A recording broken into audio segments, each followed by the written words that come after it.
waaw xanaa métit ak naqar parce que dara gënul metti gox bi nga dëkk at mu jot inondation di leen xaw a rey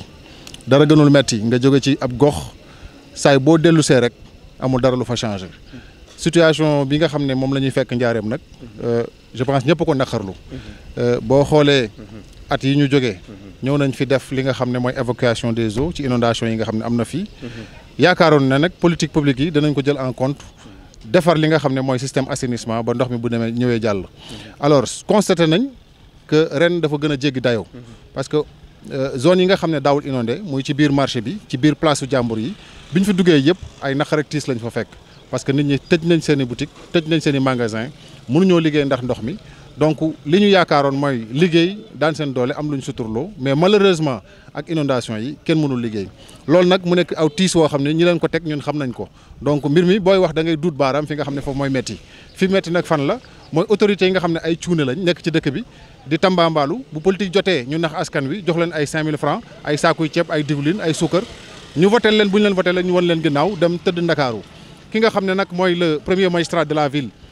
yore budget bu toll ci 2 milliards et quelques am na loo xam ne lii warloo na ko ak askan bi mooy bu période hivernage jotee mu jël ay matukaay jël ay dispositions ba nga xam ne bii ndox mi bu ñëwee du sonal benn doomu aadama mais nag nañu jàpp ne aussi choix boo xam ne population bi def nañ ko ci erreur boobu nag dinañ ko payer 5 ans li may wax tout le temps mooy 5 ans du juróomi at booy fal nit da nga koy fal ci ay critères yu wóor muy nit koo xam ne kii am na xam-xam bëgg na dëkk bi mais également am na vision am na programme politique mais bu fekkee da ngay fal nit ki aveuglément maanaam nga tëj say gët bu boobaa lu ci am rek da ngay jàpp ne yow aussi tu es responsabilité bi li ci ëpp doole mooy population bi mais aussi ñi nga xam ne jox nañ leen ay ndombal tànk ci dëkk bi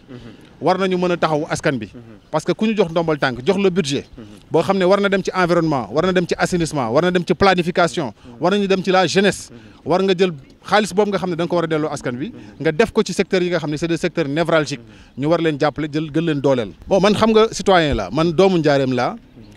yore parti yore mouvement citoyen te li ma wax mooy Diourbel d'abord bala nga naan naam ne fa bay ci sa wew tànk fii bi ñu fiy ñëw boobu ay tout tànk la ñu ngi toll woon ci ay 7 ans 8 ans alors bi ñu doon traversé fii di dem ci marché bi wala ñuy dem mairie pour ut extrait de naissance pour mën a inscrire ci ay concours wala dem inscrire à l'école donc situation bi fi nekkoon y a de cela 20 ans 30 ans situation bii moo gën a pire moo gën a métti donc dara évolué wul donc man yoruma ndombal tànk inspecteur des impôts la cadre la comme ñëpp nekk fonctionnaire de l'État donc di liggéey sama liggéey mais di def ay action citoyenne su ma wàccee ci terrain bi su ma amee 100 000 francs wala 50 000 francs ma bokk ko ak sama askan su ma gisee loo xam ne lii lu ñu war a critiquer la ma wax ko population bi dégg ko ma wax ko autorités yi dégg ko pour ñu mën a bàyyi xel Diourbel fait partie des dernières villes du Sénégal te Diourbel am na potentialité man mii fi laa jóge am na yeneen fonctionnaires yu fi jóge ay cadres de l'administration am na ñoo xam ne ay directeurs lañ am na ñoo xam ne ay ministres lañ du ma tudd tur waaye xam nañ seen bopp donc li may wax tout le temps mooy golo moo leen gën ci toolu tamaate bu fekkee da nga nekk ci réew nag nekk ci dëkk te tekki woo fa dara jëriñoo dara sa askan booy ba nga tegg ndombal tànk bi delloo ko parce que loolu moom mooy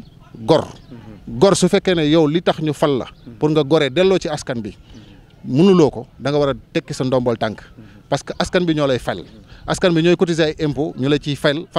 li nga xam ne moom mooy salaire di la jox budget alors bu fekkee ne loolu yëpp mataloo ko nag askan bi ñoo war a jëlaat li nga xam ne ñoom ñoo ko moom parce que inondation yi ku ko gis léegi nii dafa am ku ñu doon waxal mais mi ngi toog place am bi muy wax dafa dem mel ni kuy jooy donc am na lu ko metti parce que boo déggee ci ay xam nee na moom li mu yaakaar moom mooy liggéey dem jox ordonnance wala mu jox ay doomam ñu lekk joxe dépense donc boo xëyee mënoo am dépense ci père de famille boo xam ne bii am na lu la war mais naqar ak tiis ngay yendoo naqar ak tiis ngay fanaanoo donc ñoom marché bi lañ am wax nga ko léegi sa biir wax que ne Diourbel amul géej Diourbel amul industrie Diourbel amul beneen secteur boo xam ne nit mën na fa yaakaar pour mën fa liggéey am lu mu suturloo donc ñoom marché bi lañ am mais marché bi war nañ ko mën a préserver mais doo jóg ci dégg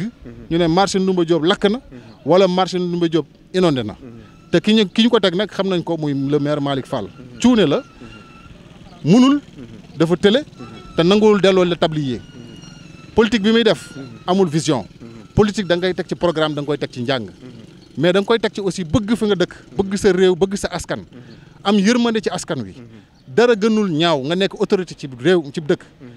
bu askan wi di dund métit nga yëkkati 50 000 wala 100 000 francs yaakaar na joxe nga xaalis bu bari alors que yore nañ budget surtout ndaw yi secteur boo mën di jël bu ñu xewlee 50 000 wala 25 000 wala 100 000 francs la ñuy yëkkati alors que am nañ dotation budgétaire boo xam ne bii war na leen mën a permettre ñu subvenir aux besoins des populations en quoi faisant assister leen suffisamment parce que le budget ne sert qu'à ça mënoo yore budget bu toll ni ci ay milliards ngay jël ay secteur sport wala culture wala secteur assainissement nga cee dugal ay 1 million wala 500 000 mais loolu ay naxaate la loolu caay-caay gënu ko bon c'est-à-dire loo gis askan yi ñu koy dund rek xamal ne autorité ñooñu ko teg te j'interpelle les autorités qui sont là muy le maire Malick Fall le président Khadim Gueye président du conseil départemental j'interpelle également les directeurs généraux qui sont là muy ku ci mel ni Moustapha Gueye le ministre Fatou Diané le directeur Pape Modou Fall c'est des gens que je veux même pas nommer parce que li ma wax rek golo moo leen gën ci toolu tamaate li may wax ni nag dama bëgg mu jàll bañ xam ko parce que dëkk bi gënuñu ko bëgg gënuñu fee dëkk gënuñu fee yey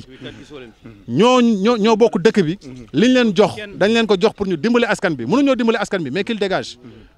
parce que le peuple souffre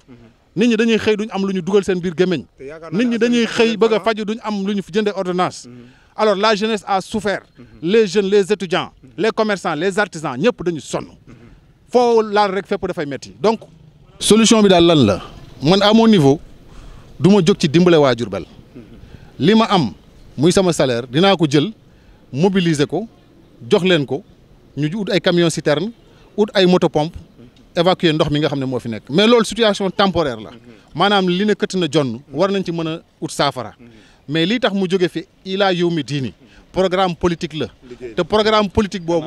assainissement la mooy ay canaux d'évacuation ñuy def curage à temps mais également di surveiller les canaux parce que canaux yi mën nañu boucher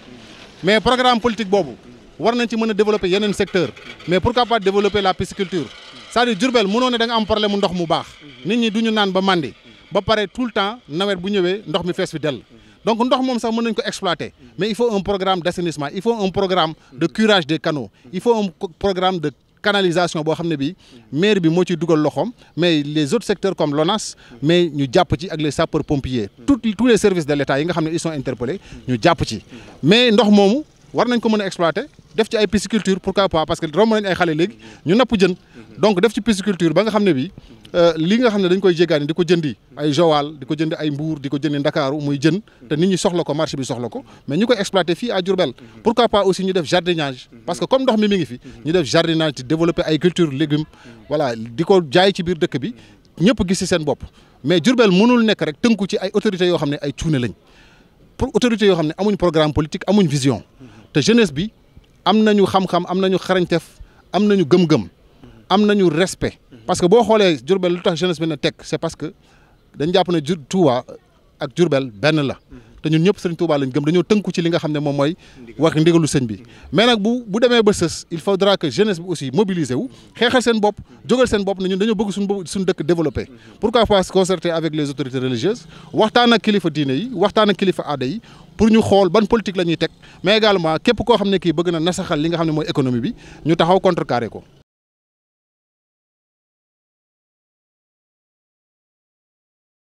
asalaamaaleykum mbokki Baol Times ñu ngi leen di béggee bu baax di leen jaar tey ñu ngi toog ak ki nga xamante bi mooy Malick nekk fii ci studio bi doon fi commerçant waaye nag ànd benn leader ba nga xamante ni mooy Pape Thiam borom Diourbel d'abord taxaw wax dëgg yàlla doon jóge Dakar nag doon def si visite doon xool dëkk bi ni mu mel parce que dañ koy envoyé ay vidéo mu wàcc eggagul këram sax ne naa ànd ak gars yi xool li may wax ba xam ne ni la demee wala mais vraiment tey gis naa ne bi ma nekk ak moom ci kaw sareet bi maa ngi gis ne mu ngi tuur ay xéewal maanaam mi ngi génn ay rongoñ loolu nag lépp li ko waral mooy bëgg mu bëgg Diourbel te yorul nag benn ndombo tànk mais Diourbel moo ko ñor mais Diourbel moom la bëgg ci xolam. dund nañ ko dund bu métti boo xamante ni man depuis 2000 maa ngi fii ci marché bi mais ren li ma dund mosuma ko dund. lan moo tax.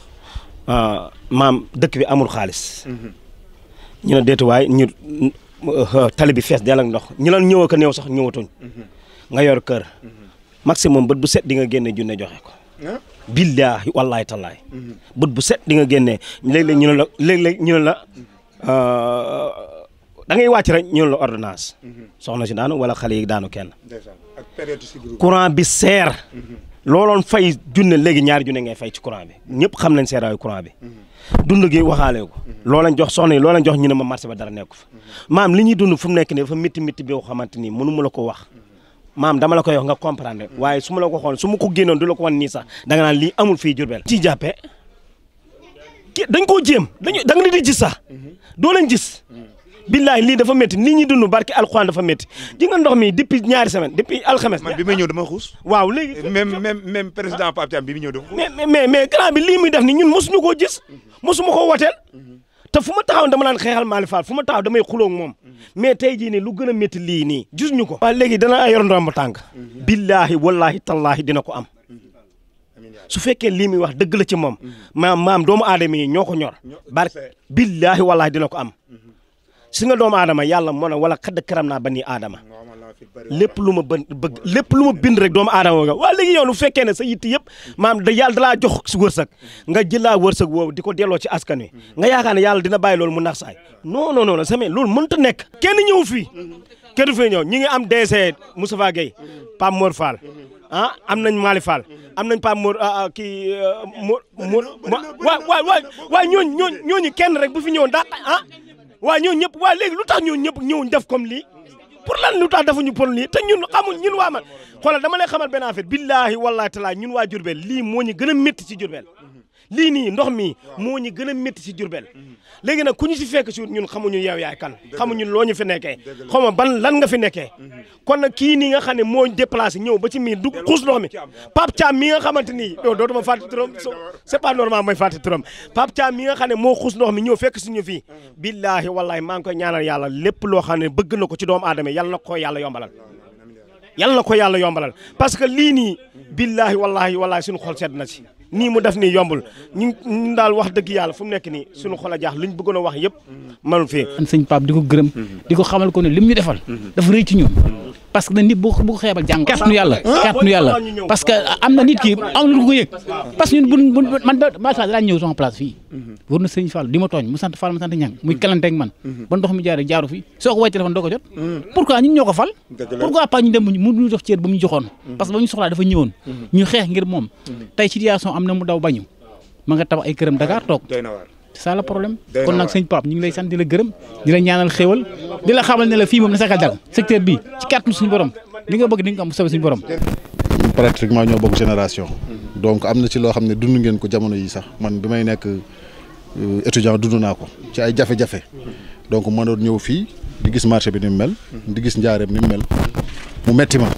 donc ma doon ko xeex nag bi may nekk étudiant laa tàmbali di xeex lool ma di ko mettitlu yàlla dénkuñu nag ñu nekk fonctionnaire nekkuñu cadre nekkuñu directeur général nekkuñu ministre nekkuñu député fi ñu jëm muy élection présidentielle du ma ci candidat jàppale gu ma ci benn candidat également nekkuñ ci période campagne pour la mairie de Diourbel mairie de Diourbel am na ñu ko dénk loolu yàlla moo ko dogal dañ koy nangu waaye damay wax rek à l'endroit de nos autorités yi nga xam ne ñoo nekk ci dëkk bi muy képp ku am ndombal tànk état lépp lu mu fi def da ko war a def ñi ngeen war a féliciter mooy ñi nga xam ne amuñu benn ndombal tànk amuñu benn doole wàcce seen alal bokk ko ak askan bi ñooñ ñoo war a gërëm waaye lépp lu ñu leen fi indil muy suba muy ginnaaw suba jàpp leen ne seen xaalis la seen alal la parce que yéen a ko wax léegi li ngeen di cotiser ay impôt buñ fi gaaree citerne wala moto pompe xam leen ne seen alal la jarul tàccu jarul yuuxu parce que nag li nga xam ne mooy alalu réew bi dañ ko war a delloo ci askan bi donc loolu mooy yoon ñi nga xam ne nag ay autorité lañ ngi def politique ci dëkk bi gis nañ leen voilà mais damay wax ne golo moo leen gën ci toolu tamaate parce que mënoo dëkk ci ab dëkk gis say nawle di sonn di xiif di mar di rafle nekk ci inondation mënuñoo xëy liggéey am dépense nga tëdd sa kër golo moo leen gën ci toolu tamaate waaw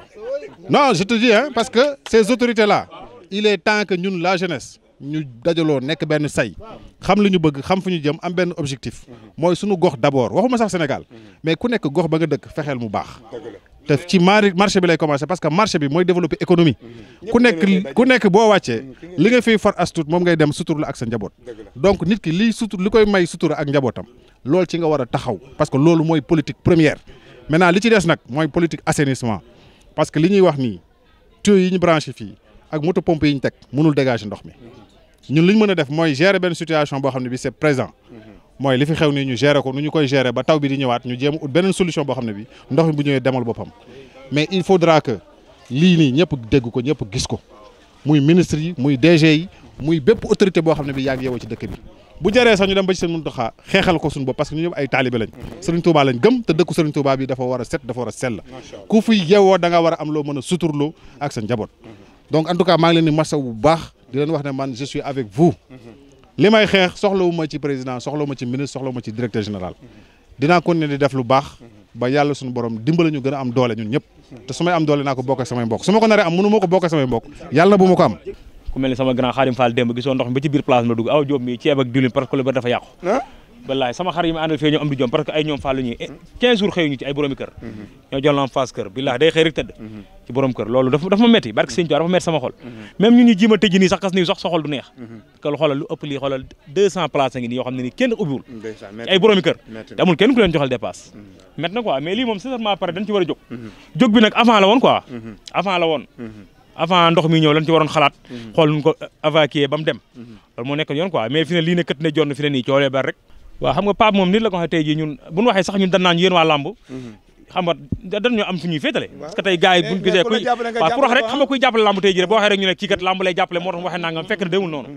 comme wax mais yàlla xam ne chaque jour dama koy wax ne moom moo ak Serif Atkhana ñun doon am problème ñoom ñaar ku ci yor dëkk bi ñun suñu xol day sedd duñ am problème waaw vraiment sant ñëpp mais vraiment métti na nag li nekk fii moom seulement par ñun waa marché bi moom sonn nan métti na ci ñun defar rek mais lii moom dafa ñaaw dafa ñaaw ci Jurbel lii commencé na li ay boroomi kër sans nangam boroomi kër ñëpp tëdd seen i kër barki alxuraanu karim fan yi sëy bu fi tas am na ci responsabilité de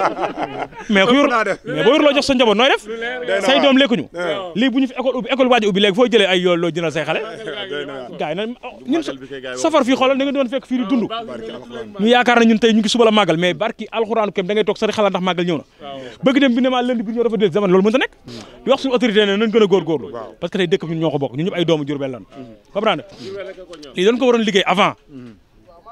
avant loolu moo gën a rafet mais lii vraiment ñaaw na métti na gis naa leen yor ay machine dafay affaire mais ndox mi fu muy jaar c'est trop tard waaw naqar bi gis nga ko mi ngi nii fi ñu taxaw nii gis nga lu toll ne marché Ndoumbé Diop rii Ndiobène Taay bi nga xam moo gën a rëy ci marché bi tey mooy marché bi tey mu dem def nii depuis daanaka léegi mu mat une semaine mënuñoo fexe ba liggéey ñun mënuñoo fexe ba parce que du ñëpp a mën a tëj te du ñëpp a mën a am dépense ñaari fan yaa di baama la te am na ñoo xamante fi lañ doon suturlawoo sànq am na ko toog fii daa jooy ba sonn dem ñibbi yaa ngi dégg muy sama xarit di lépp fii la toog def vidéo am jooy ba sonn dem kon nag ñun képp koo xam ne ñëw nga pour pare ànd ak ñun naqar yi ba suñ naqar deñ ñun wax dëgg fa yàlla lépp loo bëgg na dañ la ci jàppale mbégte mi mooy lii deñ mbégte mi daal mooy lii te ci weeru safar lañ ne képp ku ci jàpp sëñ Tuubaa dina la jàppale ci lépp parce que mbégteem sëñ Tuubaa moo woote kon kenn warta am naqar donte ñu ngi tuub naqar wi ñaan dañ ko am sax ndax weer wi du weeru naqar mais nag képp ku ñu jàppale ci mbégte mii ba lii jóge fi wax dëgg fa yàlla mbégteem sëñ Tuubaa mi nga xam ne moom la woote ne yow ma saftu saani mi na asar lépp loo bëgg yàlla na la ko sama borom defal ci barkeb weer bi ñu nekk parce que ñu weeru safar parce que ñun amuñu dara lu dul marché kon nag sëñ bi yow mi nga xam ne da nga déplacé wu pour ñëw bokk ak ñun naqar wi nii naqar woowu ñu am boo ñu ko teggalee lépp loo bëgg yaa ko xam yàlla na la ko sëñ Touba Mbacke defal parce que ñun amuñu lu dul sëñ Touba bu weesoo loolu amuñu lu dul suñ marché bi nga xam ne fi la ñuy suturloo di ko wut si dara pour daan suñ doole pour dara ay xale lañ ay ndaw fi ne fii yëpp ay place yi jeunes lañ mais kenn ku ci ne yaa ngi sa kër te du ñëpp mën a yor dépense weer du ñëpp mën a yor dépense une semaine ana ñoo xam ne bu ñu xëyee suba sax dañ lay abbu yaa ngi dégg te boo leen aalu da ngay xam ne kii bu mooy tudd añ yaa ngi dégg ay néew di doole ngi fi borom taaba yoo xam ne banaan la ñuy jaay ñii ay nangam ñii nangam lépp loo mën ci dimbali ñu ci lii ni mu jóge fi ak képp koo xamante ni mën nga fexe ba lii jóge fi ñu ngi lay woo tàllal la suñ loxo bàyyiwuñ kenn mais am nañ ci yow yaakaar li ñu dig yàlla nga ñu ko defal yàlla na la ko Sëñ Tuubaa yombal non métti na trop métti waaye moom foo ko takki weesu na parce que xoolal boo jëlee sa caméra ba fii ba set kàdd ga lépp a tëj dëgg la ay di baam la lii fi commencé tijji te bëgg démb lañ commencé tijji xam nga baax na bala te it commerçant amul lu dul marché ay dégg nañ ñu dimbale ci ndox mi te bu ñu fi jëlee ndox mi ñu xool ban méthode lañ mën a def yaa di ba ndox mi bu ñu ñëwatee mën a jàll mooy sant nañ ko gërëm ñu ko parce que nit ki bu amee loo xamante ni dafay yëg ne fa mu dëkk am nañ naqar wala am nañ lu leen naqari mu jugee fa mu jugee déplacé wu ñëw ndax ñooñu wax dëgg fa yàlla amal nañ la cant ak